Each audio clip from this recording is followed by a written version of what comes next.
there, welcome back to the channel. My name is Myro, and we're still in 2024. So, I already covered my favorite albums of 2024. You can check that video out. But what about the worst albums of 2024? Well, there are a bunch of those as well. And I'm gonna start off with number 10, Imagine Dragons, and their latest album, Loom. Imagine Dragons.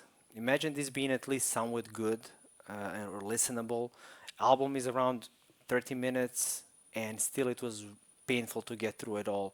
It's their take at electropop, and I guess it's even worse than their pop rock, arena rock beginnings. Mind you, I hate those albums as well, but not as much as this one. This is so bland. The lyrics are plain and boring. The instrumentation is uninspired and quite forgettable, and it's lacking any oomph. Uh, it's not that terrible, but I have to put it here because I'm not the biggest fan of Imagine Dragons, as you can see. And number nine, this is a cheating a bit because this is actually not a full-blown album. It's an EP, but still, I think it sucks. And that is Jojo Siva, Guilty Pleasure. Um, I had no pleasure whatsoever listening to this EP, not even guilty pleasure. I don't hate it, but it's still pretty bad. Her vocals are not good, and no amount of vocal enhancement effects in the studio can help it. The music is bland and boring, and as I mentioned with Imagine Dragons, quite forgettable. It's an EP, so there are like five songs, and I can't remember a single one, which is way worse than actually having a terrible song. At least I would remember it. Just totally forgettable album. So yeah, number nine, Jojo Siva, Guilty Pleasure. At number 8, I have fourth album in Jesse series from singer-songwriter, multi-instrumentalist, producer Jacob Collier, and yet another lackluster album. Yeah, I mean this guy is talented, I guess, but that definitely doesn't come through on this release. Any number of guests and collaborators could not save this record and make it good. It's 70 minutes, which is way too much for this kind of music. The vocal effects added on most of these songs are really annoying, and this whole album feels unfocused. And I mean, it's labeled as progressive pop. It's just like you're just throwing things at random to make a song, and that feels kind of disjointed and unfocused. It's really hard to follow what's happening. There are some nice, decent moments on some of these songs, like the opening track. I think it's actually not that bad, but everything else is subpar and really annoying for the most part. So yeah, Jacob Collier, Jesse, Volume 4. At number 7, I have Camila Cabello with her record CXOXO. Well, this album is just disappointment. Camila has a solid enough voice, but that aspect has been totally ruined on this album just by the sheer amount of autotune.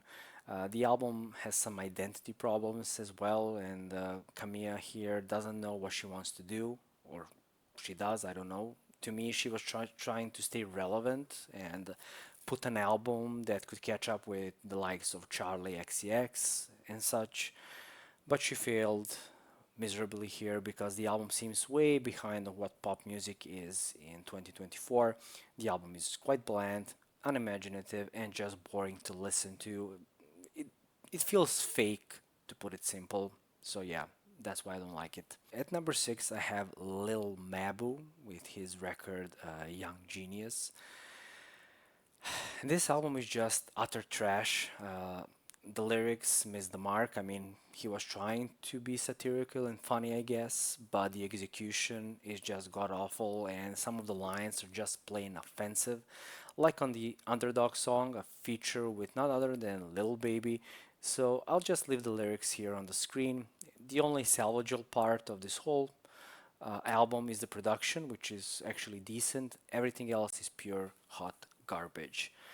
At number 5, I have Katy Perry and her newest record, 143.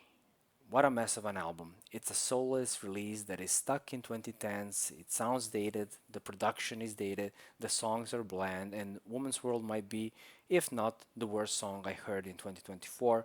And in 2024, we had some great pop records. Some of them even made my top 10 list of the year. But Katy Perry latest album is an embarrassing release that is unable to keep up with the current times. And you know what's worst thing? The lead off single, Woman's World, which should be a kind of a female empowerment anthem, was actually co-written with none other than, and co-written and produced by Dr. Luke, a certified creep, which is a disrespectful move towards feminist movement and women in general. If you're familiar with his case and lawsuit he was involved with, but there are other contributions here from 21 Savage and Kim Petras, but that just don't add anything to the overall album and listening experience. It's really disappointing release, and I don't hate Katy Perry, but this is just bad. At number 4, Kanye West, Vultures 1. I could put Vultures 2 here as well, but this album is worse. It is so horrible, lazy, and offensive in ways. It's embarrassing, really. I could put, like I said, Vultures 2 here, but this album has a song so bad and so annoying that it alone can make it on a list, and that is Carnival. I just hate that song. The lyrical content is obnoxious to say the least. Same old story with Kanye, with themes about him being cancelled and how he doesn't care, and how he isn't anti Semitic, but yeah, he is. I mean, just look at these lyrics, for example.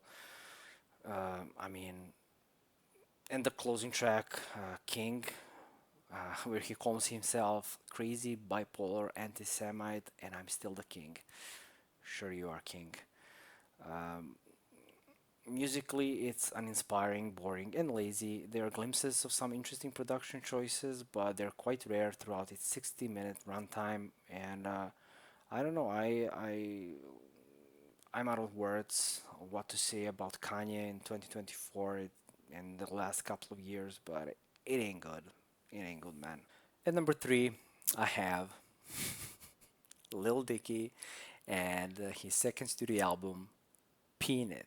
Yeah, that's the album title by a guy who named himself Lil Dicky. Yeah, he's back. Almost 10 years after his debut record, Professional Rapper, which is an album that will find its place on the worst albums of 2015 for me.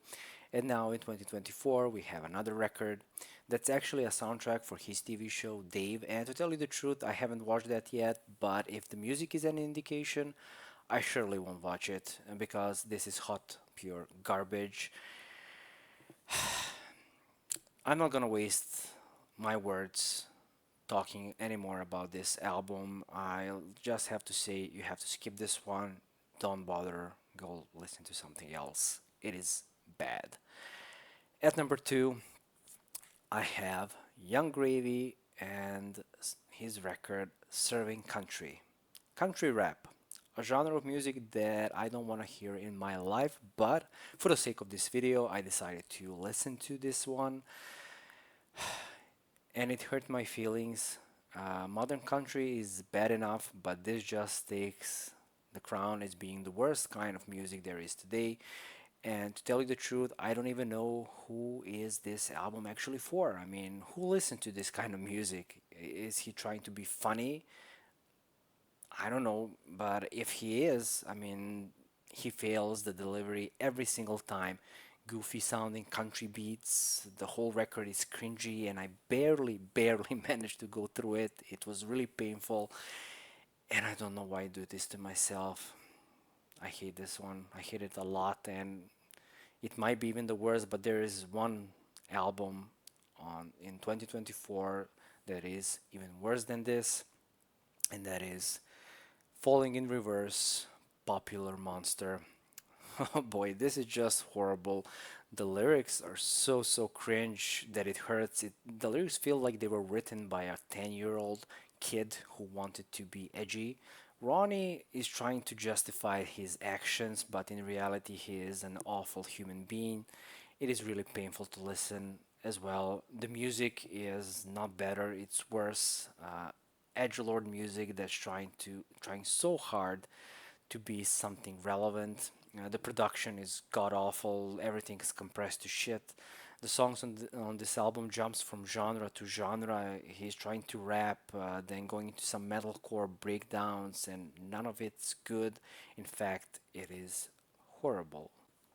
So yeah, this was my list of worst albums in 2024. It was really painful for me to listen to all of these albums. There were a couple of others that didn't make the cut, but I only decided to make a top 10 video.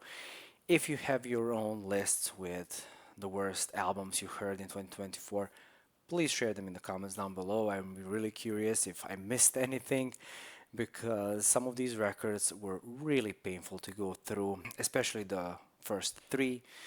So, thank you for watching. Like, share, subscribe, and all that good YouTube jazz, and we'll see you in the next one. Bye.